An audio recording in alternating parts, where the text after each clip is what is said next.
understand the First Amendment, you first have to understand what was happening before the First Amendment.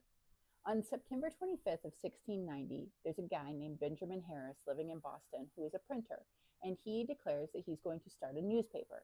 This is the first newspaper in the Americas. At the time, everybody got their news either via word of mouth, via the pulpit, or from these kind of postings that would go up in the local taverns that you could come and read, but you couldn't take with you. And Benjamin Harris said that he was going to create a newspaper. He said he was doing that because he thought that a standard record of things that had happened was important. He said it was because he wanted to make sure that people were well informed, both for their own thinking, but also because they needed to be able to have knowledge of what was happening in the world to better their business and negotiations. He promised that if he published something that was not true, that the following month he would come back and correct the record. And he published exactly one issue. That issue covered things like the local fires that had happened and how many houses had burned in them.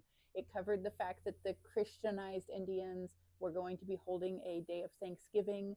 He specifically said in that case that their example may be worth mentioning. He talked about two children, ages 9 and 11, who had disappeared when a group of barbarous Indians were coming through the village. And he talked about a local fever that had been going around, as well as smallpox. He outlined the loss of an older man in the community who had recently been widowed. But then he made his big mistake, which is that he mentioned King William's War, which was the war happening between the British and the French. He detailed the English treatment of Indian captives, including torture, specifically named which kinds of torture was happening. And he outlined that the French had retaliated by killing 40 prisoners of war. It was that part of the report that shut the newspaper down. Within 4 days of its first publication, there had been a statement by the governor saying that there would be no newspapers. It was strictly forbidden to set into print anything that had not been properly licensed. Anything that was not the official narrative, that had not been checked beforehand, would not be going out in print in the Americas, in Boston, in 1690 again. And in fact, it took another 14 years for another newspaper to pop up, and that newspaper basically just copied articles coming from London.